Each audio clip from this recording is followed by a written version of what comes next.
The Art of Seduction, by Robert Greene, featuring the 18 types of seducers. Victim theory. Nobody in this world feels whole and complete. We all sense some gap in our character, something we need or want but cannot get on our own. When we fall in love, it is often with someone who seems to fill that gap. The process is usually unconscious and depends on luck. We wait for the right person to cross our path, and when we fall for them we hope they return our love. But the seducer does not leave such things to chance. Look at the people around you. Forget their social exterior, their obvious character traits. Look behind all of that, focusing on the gaps, the missing pieces in their psyche.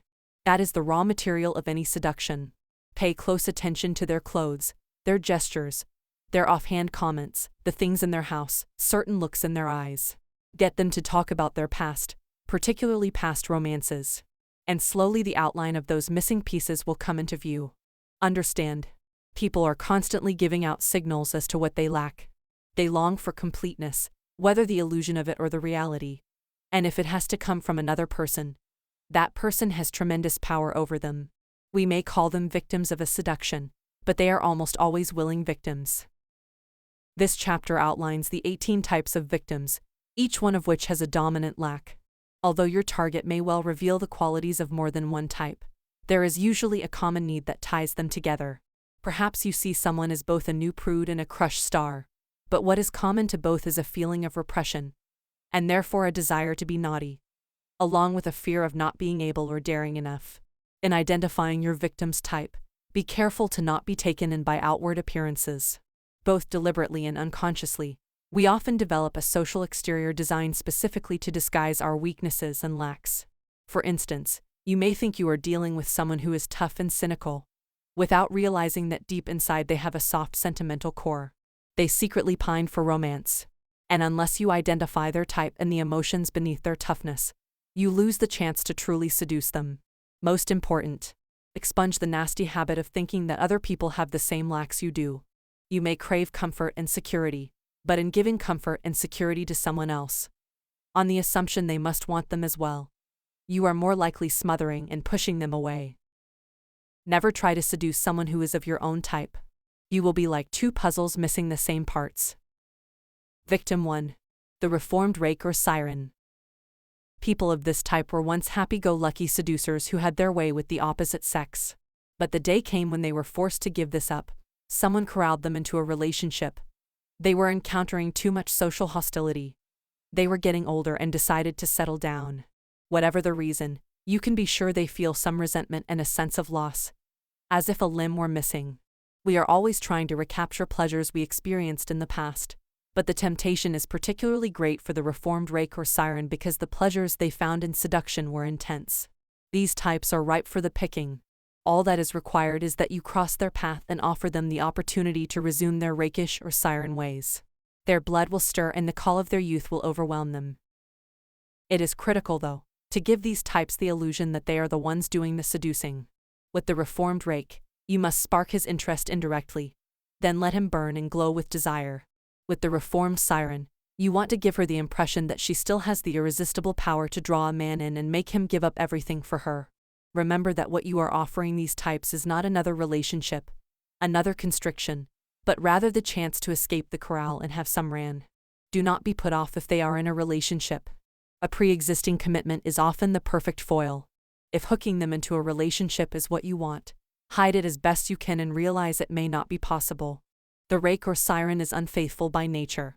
Your ability to spark the old feeling gives you power, but then you will have to live with the consequences of their feckless ways. Victim 2. The disappointed dreamer. As children, these types probably spent a lot of time alone. To entertain themselves, they developed a powerful fantasy life, fed by books and films and other kinds of popular culture. And as they get older, it becomes increasingly difficult to reconcile their fantasy life with reality. And so they are often disappointed by what they get. This is particularly true in relationships. They have been dreaming of romantic heroes, of danger and excitement, but what they have is lovers with human frailties, the petty weaknesses of everyday life. As the years pass, they may force themselves to compromise, because otherwise they would have to spend their lives alone. But beneath the surface they are bitter, and still hungering for something grand and romantic. You can recognize this type by the books they read and films they go to, the way their ears prick up when told of the real-life adventures some people manage to live out. In their clothes and home furnishings, a taste for exuberant romance or drama will peek through. They are often trapped in drab relationships, and little comments here and there will reveal their disappointment and inner tension. These types make for excellent and satisfying victims. First, they usually have a great deal of pent-up passion and energy, which you can release and focus on yourself. They also have great imaginations and will respond to anything vaguely mysterious or romantic that you offer them. All you need do is disguise some of your less than exalted qualities and give them a part of their dream. This could be the chance to live out their adventures or be courted by a chivalrous soul. If you give them a part of what they want, they will imagine the rest. At all cost, do not let reality break the illusion you are creating. One moment of pettiness and they will be gone, more bitterly disappointed than ever. Victim 3. The Pampered Royal. These people were the classic spoiled children. All of their wants and desires were met by an adoring parent, endless entertainments, a parade of toys, whatever kept them happy for a day or two. Where many children learn to entertain themselves, inventing games and finding friends, pampered royals are taught that others will do the entertaining for them. Being spoiled, they get lazy, and as they get older and the parent is no longer there to pamper them, they tend to feel quite bored and restless. Their solution is to find pleasure in variety, to move quickly from person to person, job to job, or place to place before boredom sets in. They do not settle into relationships well because habit and routine of some kind are inevitable in such affairs. But their ceaseless search for variety is tiring for them and comes with a price. Work problems, strings of unsatisfying romances, friends scattered across the globe. Do not mistake their restlessness and infidelity for reality. What the pampered prince or princess is really looking for is one person, that parental figure, who will give them the spoiling they crave. To seduce this type, be ready to provide a lot of distraction, new places to visit, novel experiences, color, spectacle. You will have to maintain an air of mystery, continually surprising your target with a new side to your character. Variety is the key. Once pampered royals are hooked, things get easier for they will quickly grow dependent on you and you can put out less effort. Unless their childhood pampering has made them too difficult and lazy. These types make excellent victims. They will be as loyal to you as they once were to mommy or daddy. But you will have to do much of the work. If you are after a long relationship, disguise it. Offer long-term security to a pampered royal, and you will induce a panicked flight. Recognize these types by the turmoil in their past job changes, travel, short-term relationships, and by the air of aristocracy, no matter their social class, that comes from once being treated like royalty. Victim 4. The New Prude. Sexual prudery still exists, but it is less common than it was. Prudery, however, is never just about sex. A prude is someone who is excessively concerned with appearances, with what society considers appropriate and acceptable behavior. Prudes rigorously stay within the boundaries of correctness because more than anything they fear society's judgment. Seen in this light, prudery is just as prevalent as it always was. The new prude is excessively concerned with standards of goodness, fairness, political sensitivity, tastefulness, etc. What marks the new prude, though, as well as the old one, is that deep down they are actually excited and intrigued by guilty, transgressive pleasures.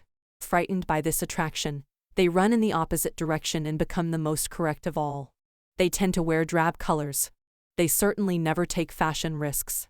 They can be very judgmental and critical of people who do take risks and are less correct. They are also addicted to routine, which gives them a way to tamp down their inner turmoil. New prudes are secretly oppressed by their correctness and long to transgress.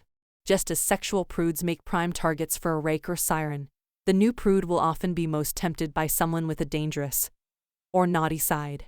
If you desire a new prude, do not be taken in by their judgments of you or their criticisms. That is only a sign of how deeply you fascinate them. You are on their mind. You can often draw a new prude into a seduction, in fact, by giving them the chance to criticize you or even try to reform you. Take nothing of what they say to heart, of course, but now you have the perfect excuse to spend time with them. And new prudes can be seduced simply through being in contact with you.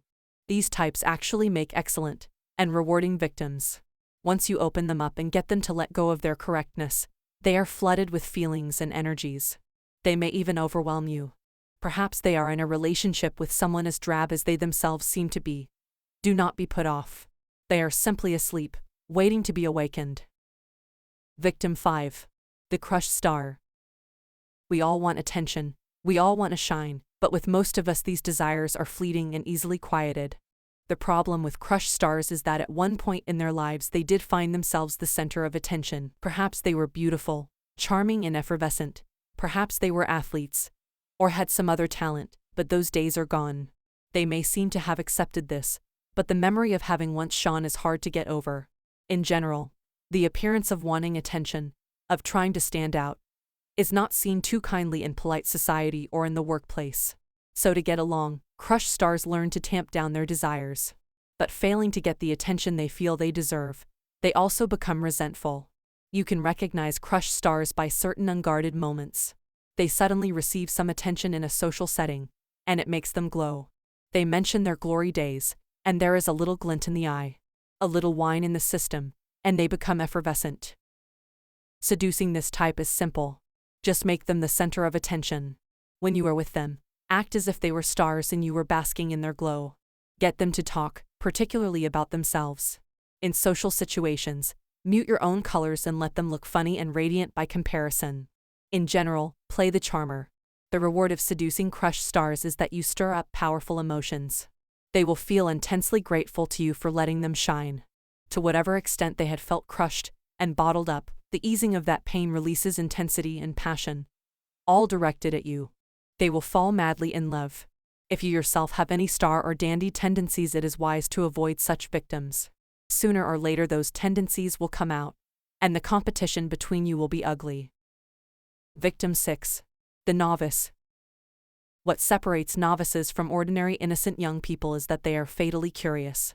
They have little or no experience of the world, but have been exposed to it secondhand.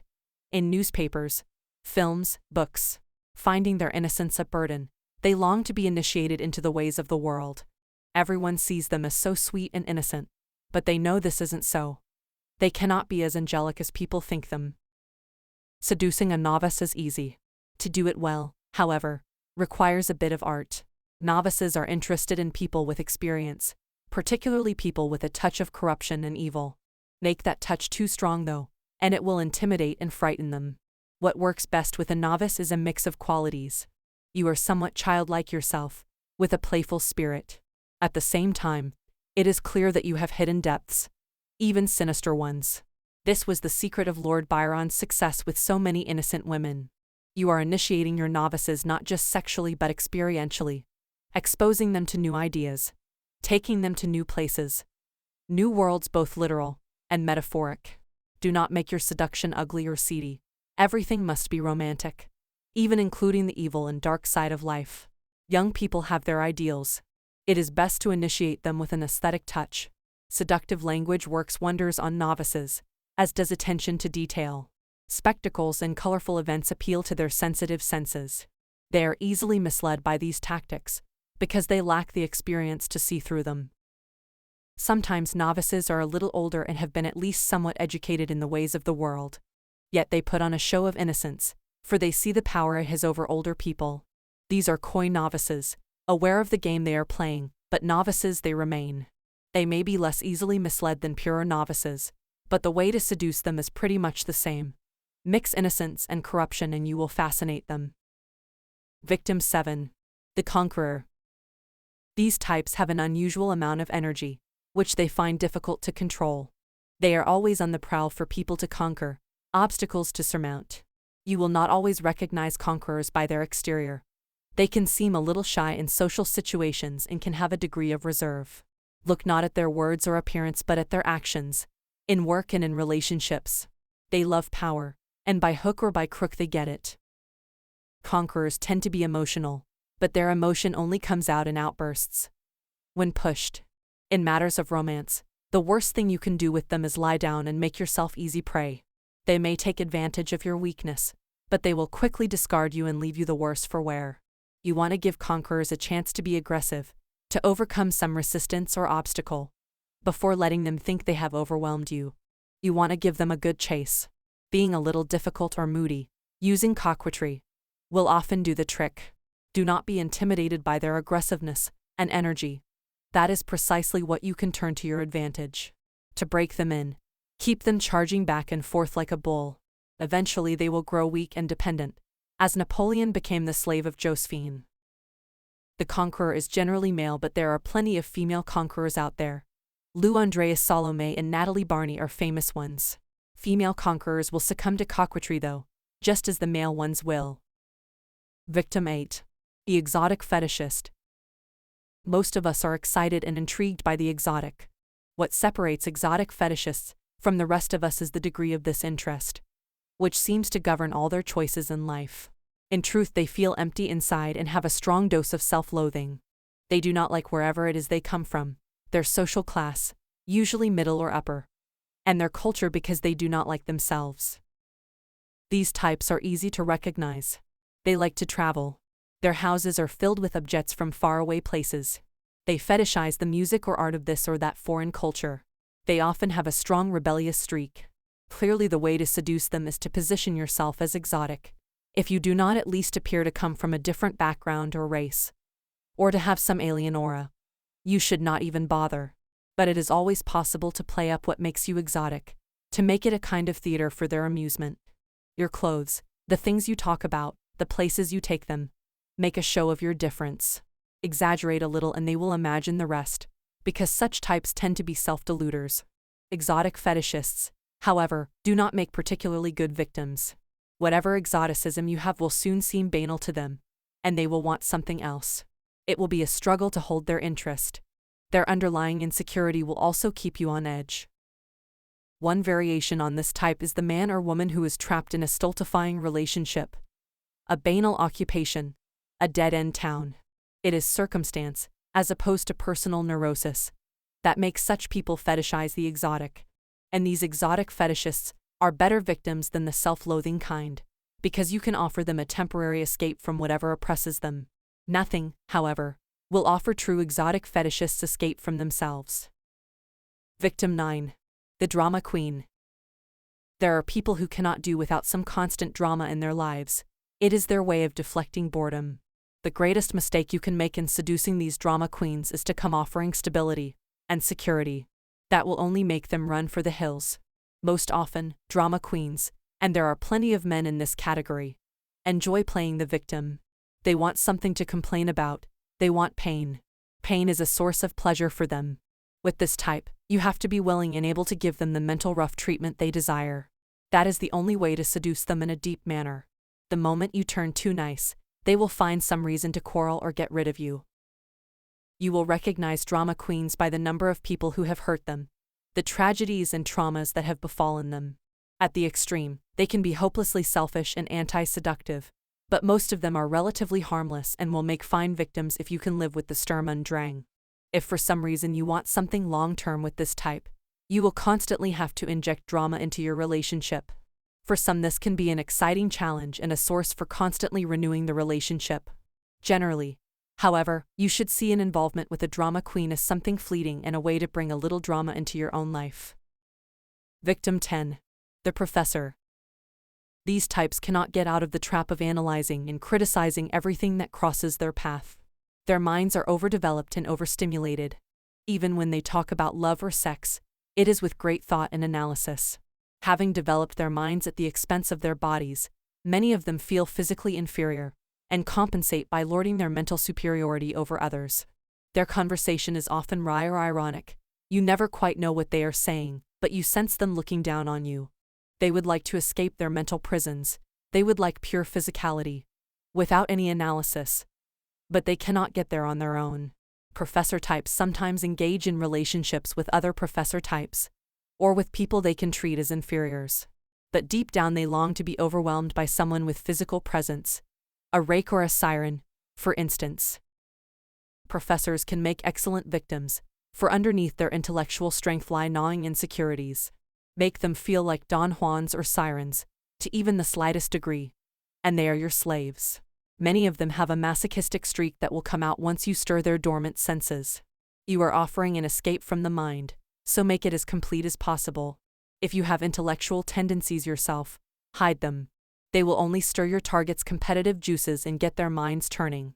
Let your professors keep their sense of mental superiority. Let them judge you. You will know what they will try to hide, that you are the one in control. For you are giving them what no one else can give them. Physical stimulation.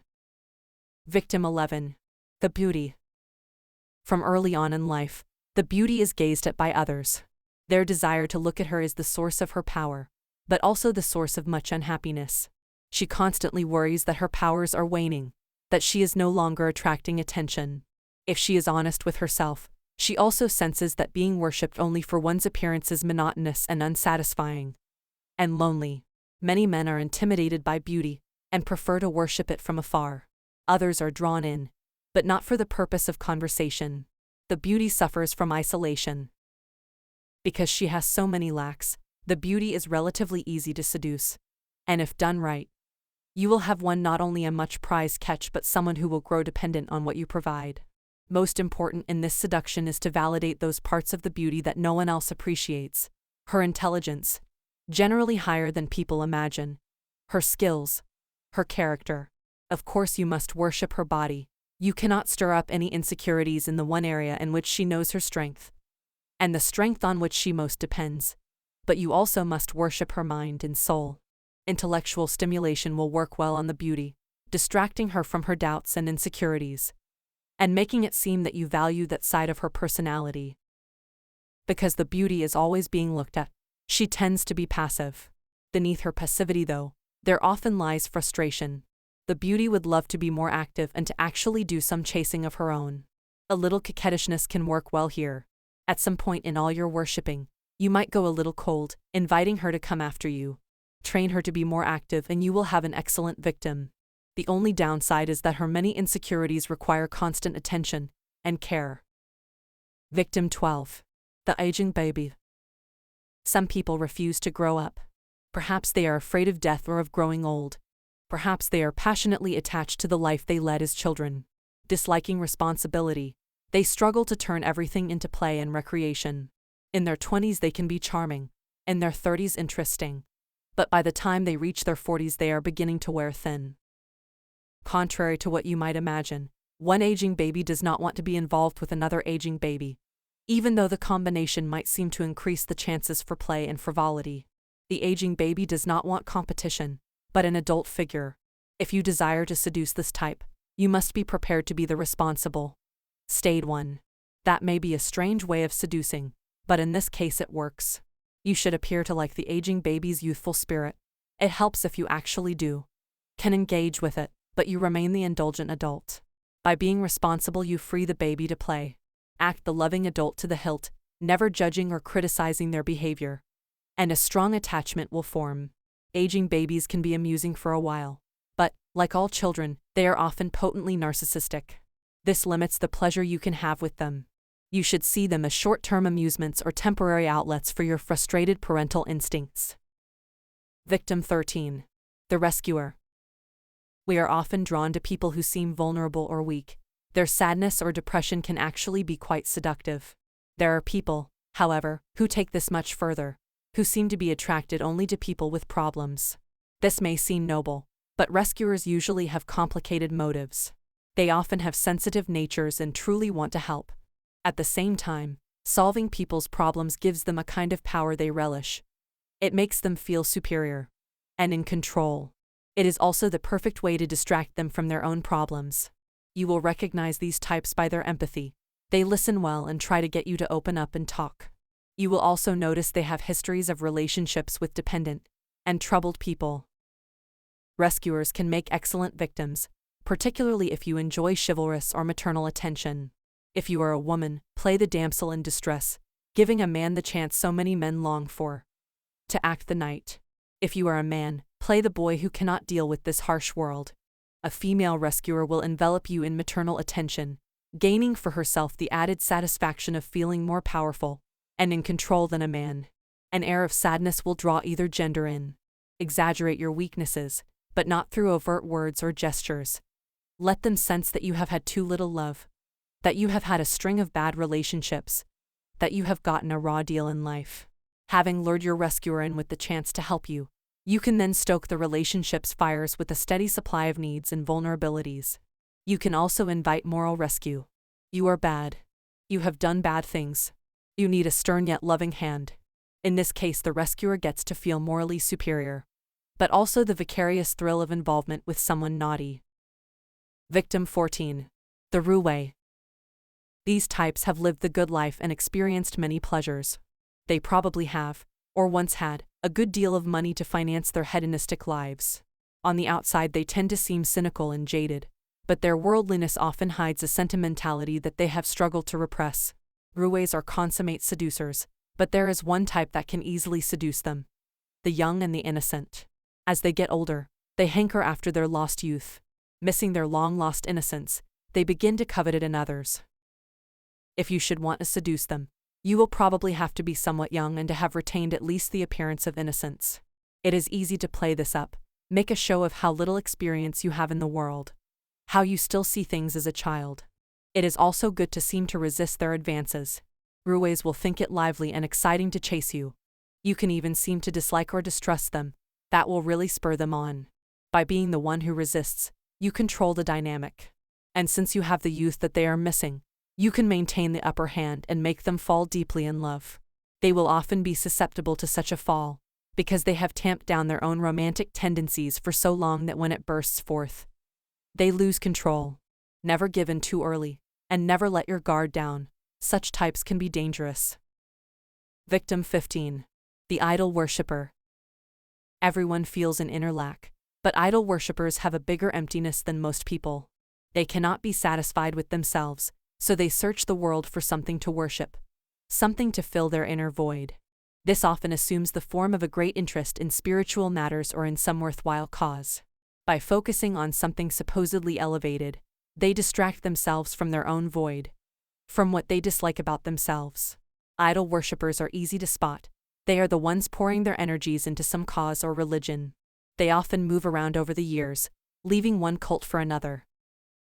The way to seduce these types is to simply become their object of worship, to take the place of the cause or religion to which they are so dedicated. At first you may have to seem to share their spiritual interest, joining them in their worship, or perhaps exposing them to a new cause. Eventually you will displace it. With this type you have to hide your flaws, or at least to give them a saintly sheen. Be banal and idol worshippers will pass you by, but mirror the qualities they aspire to have for themselves and they will slowly transfer their adoration to you. Keep everything on an elevated plane, let romance and religion flow into one. Keep two things in mind when seducing this type.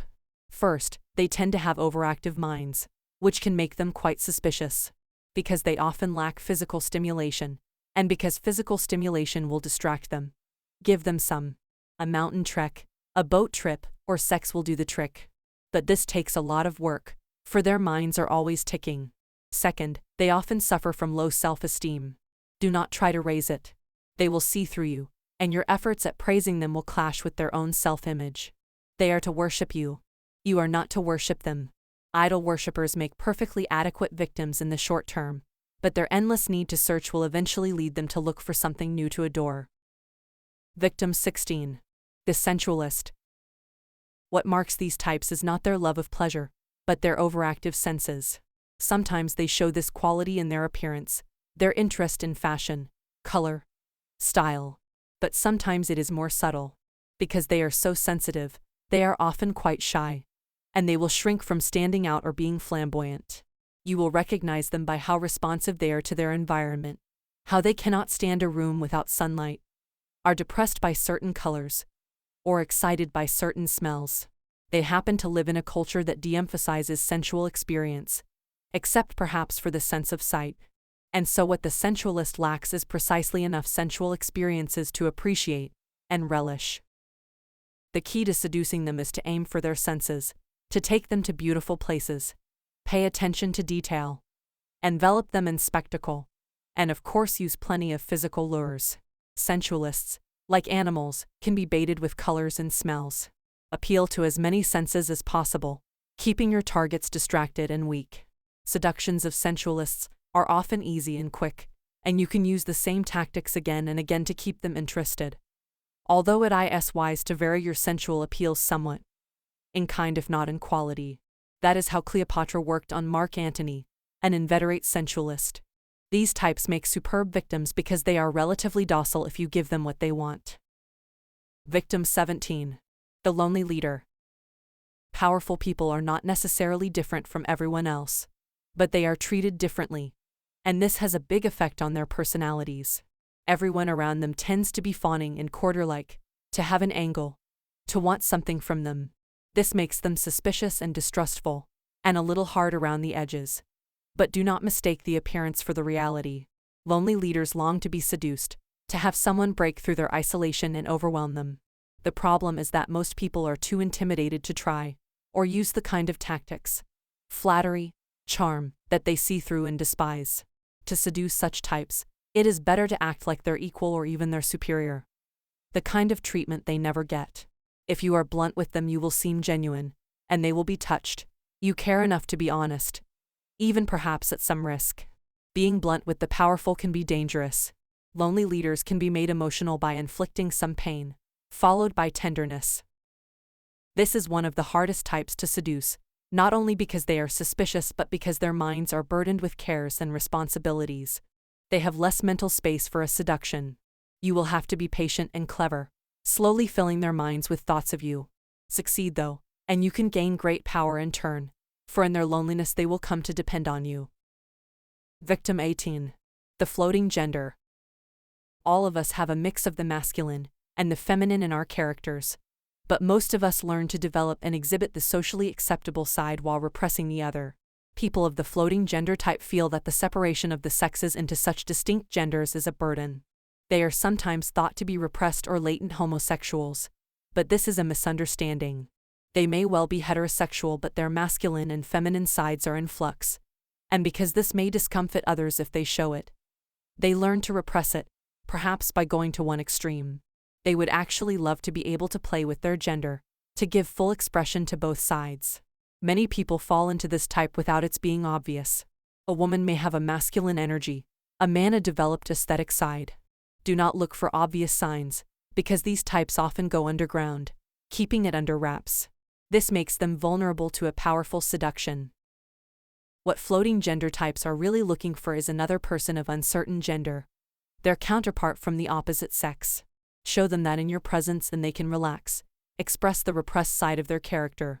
If you have such proclivities, this is the one instance where it would be best to seduce the same type of the opposite sex. Each person will stir up repressed desires in the other and will suddenly have license to explore all kinds of gender combinations, without fear of judgment. If you are not of the floating gender, leave this type alone. You will only inhibit them and create more discomfort. Please buy the book to support the author, and learn more about the dangers, interpretation, keys to the character, keys to seduction, reversals, seductive environment, seductive time, and soft seduction, or the soft sell. Thank you so much for listening.